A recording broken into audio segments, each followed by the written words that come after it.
ইরানের যারা রাফেজি শিয়া, তারা আল্লাহ রাসূলের স্ত্রীদেরকে, সাহাবীদেরকে, তাবেঈদেরকে কাফের বলে থাকে এবং অভিশাপ দেয় তারা সব সময়। তার মধ্যে এদের লিডার হলো যে মরে গেছে বোমা হামলায়, আয়াতুশ শয়তান, এ একজন। আল্লাহর কাছে দোয়া করি, দুই কুত্তায় মারামারি লাগছে, আল্লাহ যেন দুইটাকেই ধ্বংস করে, বলেন আমিন।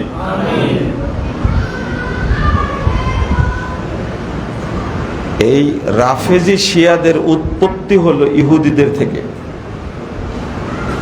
এবং রাসূলুল্লাহ সাল্লাল্লাহু আলাইহি ওয়াসাল্লাম বলছেন 13,343 নম্বর হাদিস মুস্তাদ আহমদের মধ্যে এসেছে যে দাজ্জাল আছে আসবাহান শহরে, আর আসবাহানটা হলো ইরানের তেহরান থেকে 441 কিলোমিটার দূরে। যখন দাজ্জাল বের হবে তখন দাজ্জালের সাথে 70,000 ইহুদি থাকবে। এই ইরানের রাফেজিরাই দাজ্জালকে প্রতিপালন করছে, হাদিস অনুযায়ী বোঝা যায়। আর এরাই মধ্যপ্রাচ্যের সুন্নিদেরকে, কোটি কোটি সুন্নি মুসলিমকে এরা হত্যা করেছে। ইয়ামানে, সিরিয়ায় দেখছেন, আজকে সিরিয়ায় মিষ্টি বিতরণ করছে, এটা কি দেখছেন আপনারা ছবিটা? এটা দেখতে পাবেন না আপনারা, এটা তো খেয়ালই করবেন না, এটা আপনারা খেয়াল করবেন না। রাস্তায় দাঁড়িয়ে নারী পুরুষ সিরিয়াতে মিষ্টি বিতরণ করছে, কারণ এই খোমেনি সিরিয়ার 30 লক্ষ মানুষকে হত্যা করেছে। এর আগে এক শয়তান ছিল কাসেম সুলেমানি, একে মারছে। আমি কথাগুলো বলছি, আপনাদের মনের বিরুদ্ধে যাচ্ছে, বলার পরেও বলছি যে একজন সাহাবীকে গালি দিবে আর যদি আপনি তার পক্ষে হন তাহলে আপনি কাফের হয়ে যাবেন।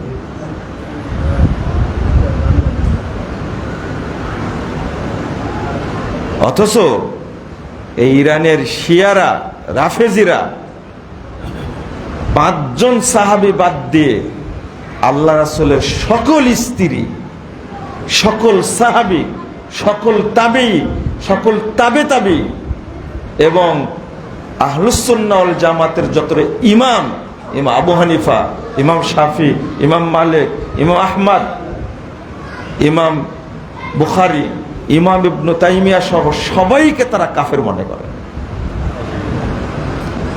এটা এই বাংলাদেশের শিয়া মুসলমানদের জানা উচিত, এই জন্য আমি বলি কথাগুলো। সৌদি আরবের উপরে হামলা করলো কেন? বাংলাদেশের উপরে করুক। বাংলাদেশে আমেরিকার দূতাবাস আছে না? আছে দূতাবাস? আমেরিকার সৈন্য আছে না? আছে তো। কোন দেশে নাই? একসঙ্গে 27টি স্থানে হামলা করেছে। এই বোমাগুলো তুই তো ব্যবহার করতে পারতে ইসরায়েলের বিরুদ্ধে, পারতো না? এগুলো ব্যবহার করেছে বাহরাইনের বিরুদ্ধে, কাতারের বিরুদ্ধে, দুবাইয়ের বিরুদ্ধে, কুয়েতের বিরুদ্ধে ব্যবহার করেছে এগুলো, কারণ সেখানে আমেরিকান সৈন্য আছে। তাই আমেরিকার সৈন্য কেন রাখা হয়েছে এটাও তো আপনারা জানেন না। আজকে ইরান এত বড় শত্রু, এই কথাটা আজকে বলেই আমি আর দু একটা কথা বলবো রমাদান সম্পর্কে। আপনারা রাগ করবেন না যে রমাদান মাসে এগুলো বলছেন কেন।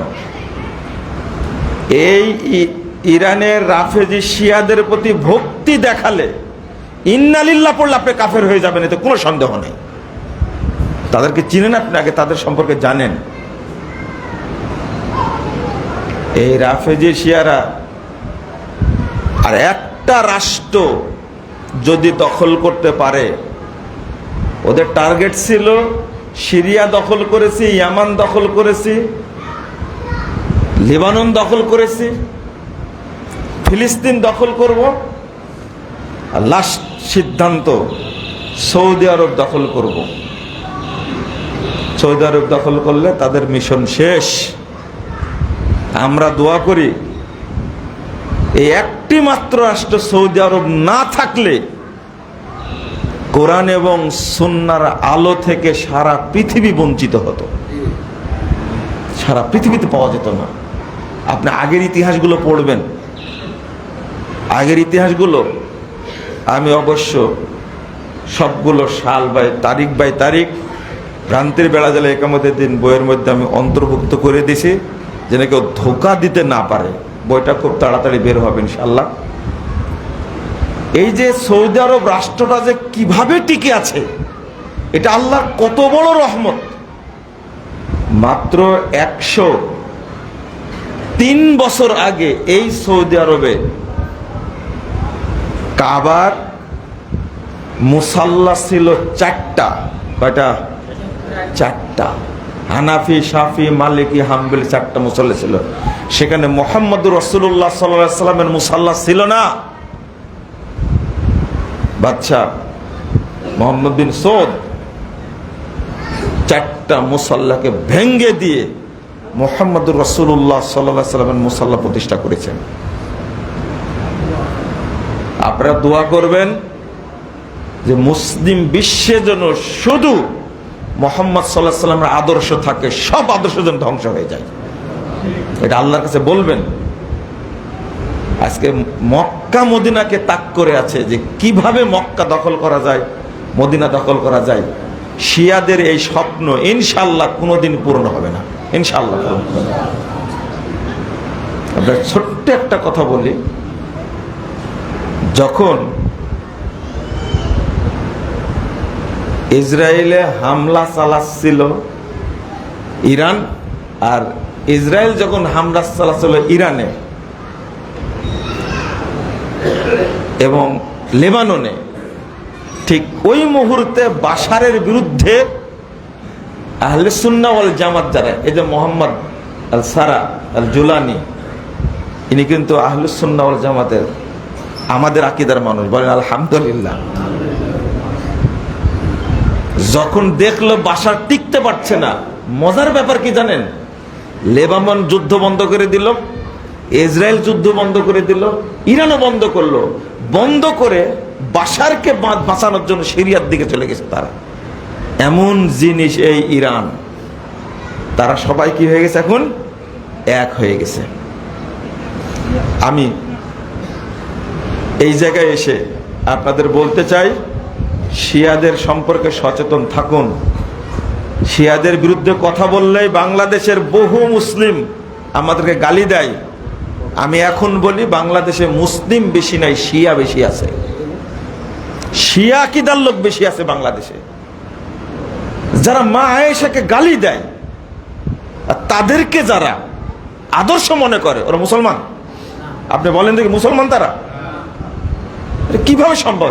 যারা আবু বকরের নাম দিয়েছে ফেরাউন, আস্তাগফিরুল্লাহ, যারা আবু বকরের নাম দিয়েছে, কে উমর রাদিয়াল্লাহু নাম দিয়েছে হামান,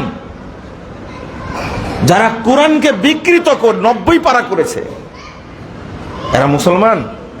কোরআনের একটা অক্ষর চেঞ্জ করলে মুসলমান থাকবে? তাদের প্রতি আপনাদের এত ভক্তি কেন? 5 কোটি মানুষকে হত্যা করেছে এই ইরানে, সব ছিল আহলে সুন্নাহ ওয়াল জামাত।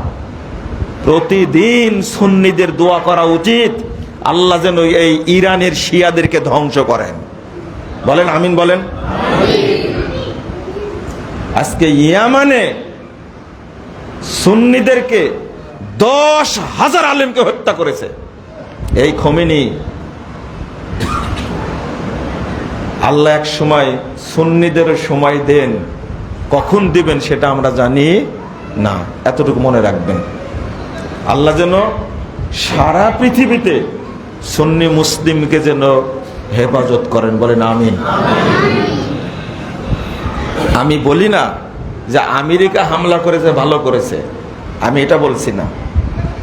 আমি আগেই বলেছি, দুই কুকুরে মারামারি লাগছে, আপনি কার পক্ষে হবেন? বুঝেন না কথা? আপনি আকীদা বুঝবেন। ও সালাত পড়ে কি করবেন আপনি? সিয়াম পালন করে কি করবেন আপনি? যদি সাহাবীদের প্রতি বিদ্বেষ থাকে, সাহাবীদের প্রতি ঈমান রাখা হলো আকীদার অংশ। আপনি তাদের সাথে কত সুন্দর বন্ধুত্ব পেশ করছেন। বিশ্ব সন্ত্রাসী, 1 নম্বর বিশ্ব সন্ত্রাসী হলো ডোনাল্ড ট্রাম্প, আমেরিকার প্রেসিডেন্ট। এতে কোনো সন্দেহ আছে? ও কোন তালে যে এগুলো করছে আপনি কি জানেন নাকি? এগুলো এক এক করে ধ্বংস করবে। ইরাককে শেষ করে দিয়েছে না? আফগানিস্তানকে শেষ করে দিয়েছে না? আফগানিস্তানের আগের শাসক কে ছিল? শিয়া আশরাফ ঘানি। এটা তো জানেন না আপনারা। এখন ইরাকের শাসক কে? তারাও শিয়া। ইরানের শাসকও শিয়া। ইয়ামান দখল করতে চাচ্ছে। সিরিয়া দখলে ছিল 53 বছর। এখন মুসলিমরা আলহামদুলিল্লাহ, আহলে সুন্নাত জামাত তারা দখল করেছে। আলহামদুলিল্লাহ, আল্লাহ শুকরিয়া। সৌদি আরবকে যেন আল্লাহ হেফাজত করে, বলেন আমিন। চলেন বন্ধুরা আমার, আমি যে আয়াতটা পাশ করেছি, রমাদান উপলক্ষে কথা বলতে হবে, এটাই ঠিক।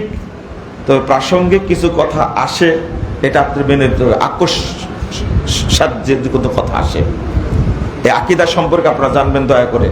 গালিগালাজ আমাকে করেন, গালিগালাজ করার পরে আপনি একটু পড়েন দয়া করে, ইতিহাসগুলো পড়েন।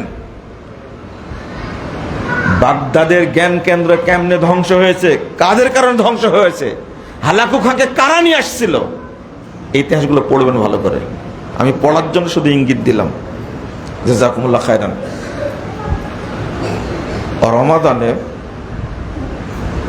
রাসূলুল্লাহ সাল্লাল্লাহু আলাইহি ওয়াসাল্লাম সিয়াম পালনের পাশাপাশি যে কাজটা সবচেয়ে বেশি করতেন সেটা কি? আপনারা উত্তর দেন, সেটা কি? কোরআন তেলাওয়াত, তাই না? সহিহ বুখারীর মধ্যে একটা হাদিস আসছে, 1902 নম্বর হাদিস। ইবনু আব্বাস রাদিয়াল্লাহু আনহু বলছেন, কানা নবিয়্যু সাল্লাল্লাহু আলাইহি ওয়াসাল্লাম আজওয়াদান নাস ওয়া আজওয়াদু মা ইয়াকুনু ফি শাহরি রমাদান। রাসূল সাল্লাল্লাহু আলাইহি ওয়াসাল্লাম মানুষের মধ্যে সবচেয়ে বড় দানশীল ছিলেন। ওয়া আজওয়াদু মা ইয়াকুনু ফি শাহরি রমাদান। আর রমাদান আসলে আল্লাহর নবী সবচেয়ে বেশি দান করতেন। হিনা ইয়ালকা জিবরিল, যখন জিবরিল আমিন তার সাথে সাক্ষাৎ করতেন। 2 হাদিসের শেষে আসছে, হিনা ইয়ালকা জিবরিল আজওয়াদু বিল খায়রি মিনার রিহিল মুরসালা। তিনি এত দান করতেন, এত দান করতেন, ঘরে যা থাকতো সবই আল্লাহর রাস্তায় বিলিয়ে দিতেন। আচ্ছা, সিয়াম পালনের পাশাপাশি কিন্তু আরো কতগুলো ইবাদত আছে, আছে না? তার মধ্যে 1 নম্বর ইবাদত কোরআন তেলাওয়াত আছে, তারাবির সালাত আছে, ইফতার করানো আছে, সাহারি করানো আছে, দাওয়াতি কার্যক্রম আছে। কিন্তু এর মধ্যে সবচেয়ে বেশি করতেন কোনটা? দান করতেন, সাদাকা করতেন। কেন? কি জন্য? রমাজানও পাপ ক্ষমা করার জন্য, তারাবিও পাপ ক্ষমা করার জন্য, কদর রাত্রি জাগাও কি পাপ ক্ষমা করার জন্য। কথা কি বোঝা গেছে? প্রতিটার সাথে এসেছে না, গফির আল্লাহু মা তাকাদ্দাম মিন দামবি, যে রমাদানের সিয়াম রাখলো পূর্বের সব পাপকে ক্ষমা করে দেওয়া হবে। যে তারাবি পড়বো তার পূর্বের সব পাপ কি করে দেওয়া হবে? ক্ষমা করে দেওয়া হবে। যে কদর রাত্রি জাগলো তার সব পাপ ক্ষমা করে দেওয়া হবে। এই যে হাদিস। কিন্তু এর পরেও বেশি সাদাকা করতেন কেন? আর রমাজান মাসকে কেন জাকাতের মাস বলা হয়? কথা বোঝা গেছে? রমাজান মাসকে কেন জাকাতের মাস বলা হয়? আবার রমাজান মাসেই কিন্তু ফিতরা দিতে হয়। কি দিতে হয়? ফিতরা দিতে হয় রমাজানের জন্য। সর্বশেষ আমল কি? ফিতরা, তাই না? আগে ইতিকাফ না আগে ফিতরা? আগে ইতিকাফ, আগে কদর রাত্রি, আগে ফিতরা? সর্বশেষটা কি? মাল। সর্বশেষটা কি? মাল। এর মধ্যে একটা বড় হিকমা আছে। দান করলেন, এতগুলো ইবাদত করার পরেও আল্লাহ পাপ ক্ষমা নাও করতে পারেন, পাপ থেকেও যেতে পারে। কিন্তু দান যদি কেউ করে তার পাপ অবশিষ্ট থাকবে না, কোনো পাপ অবশিষ্ট থাকবে না। সব করে ফেললেন, সবই করে ফেললেন, সব করে ফেললেন। যার জাকাত দেওয়ার সামর্থ্য আছে তিনি দিলেন, যার জাকাত দেওয়ার সামর্থ্য নাই সে করলো না। কিন্তু ফিতরা এমন একটা মালের ইবাদত ফকিরকেও দেওয়া লাগে, যার একদিনের এক রাতের খাবার আছে, তার উপরে ফিতরা দেওয়া কি ফরজ। কেন? ইসলাম বলে দিয়েছে ওই ফকির লোকের যেন পাপ না থাকে, আল্লাহ যেন রমাজানে ক্ষমা করে দেন। এইটা হলো একটা হাদিস শোনায় আপনাদেরকে।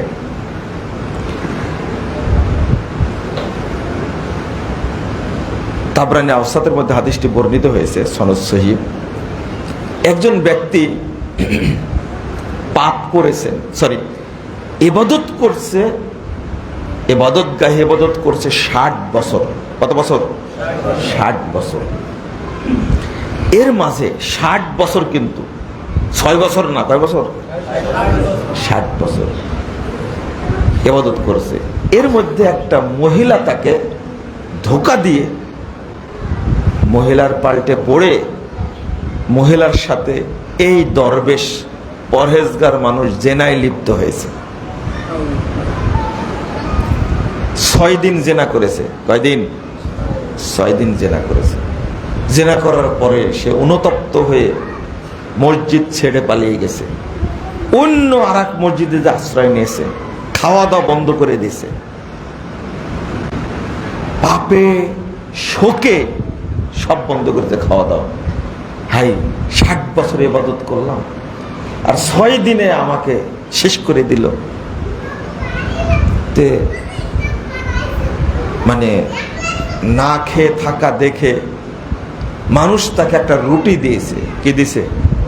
রুটি দিয়েছে। তো রুটিটা না খেয়ে সে 2 টুকরো করে দিয়ে দিয়েছে দরিদ্রদেরকে, নিজে খায়নি। ঠিক এই মুহূর্তে মালাকুল মউত চলে এসেছে। আর বাঁচার কোনো কায়দা আছে? কোনো কায়দা নেই। আল্লাহ তার আত্মাটাকে নিয়ে চলে গেছে মালাকুল মউত। আল্লাহ বললেন তার নেকি আর পাপ মেপে দেখো। 60 বছরের ইবাদতের নেকি এক পাল্লাই তোলা হলো, আর 6 দিনের জেনার পাপ এক পাল্লাই তোলা হলো। 60 বছর ইবাদত করেছে, সিয়াম পালন করেনি? করেছে। তাহাজ্জুদ পড়েছে না? পড়েছে। ও সালাত পড়েনি? পড়েছে। সব ইবাদতই করেছে। 60 বছরের ইবাদত এক পাল্লাই, আর 6 দিনের জেনা এক পাল্লাই উঠা দিছে। জেনার পাল্লাটা ভারী হয়ে গেছে। 60 বছরের ইবাদত কোনো কাজে লাগেনি। হয় 6 বার জেনা করেছে বা 6 দিন জেনা করেছে। 60 বছরের ইবাদত তার কাজে লাগেনি, জেনার পাল্লা ভারী হয়ে গেছে। আল্লাহ এবার বললেন ওই যে রুটির টুকরাটা দান করেছে, এইটা এবার নেকির পাল্লায় দিয়ে দাও। ওই এক টুকরা রুটি নেকির পাল্লায় দেওয়া মাত্র নেকির পাল্লা ভারী হয়ে গেছে। এটা হলো সাদাকা। বোঝা গেল সাদাকা থাকলে কোনো পাপ থাকে না, আল্লাহ সব পাপ ক্ষমা করে দেন। আপনি কয়টা 1 সেকেন্ড সময় লাগবে না, আল্লাহ পাপ মাফ করে দেবেন। এই জন্য নবী মুহাম্মদ সাল্লাল্লাহু আলাইহি সাল্লাম ক্ষমার মাসে সবচেয়ে বেশি সাদাকা করতেন। তার কি পাপ ছিল? তিনি যে সাদাকা করতেন নাকি তার পাপের জন্য? কি উত্তর দেন? নিজের জন্য। এটা উত্তর হলো? আল্লাহ নবীর কোনো পাপ ছিল? পাপ ছিল না তো। উম্মতকে শিক্ষা দেওয়ার জন্য, আমার উম্মত যেন কোনো পাপ নিয়ে না মরে।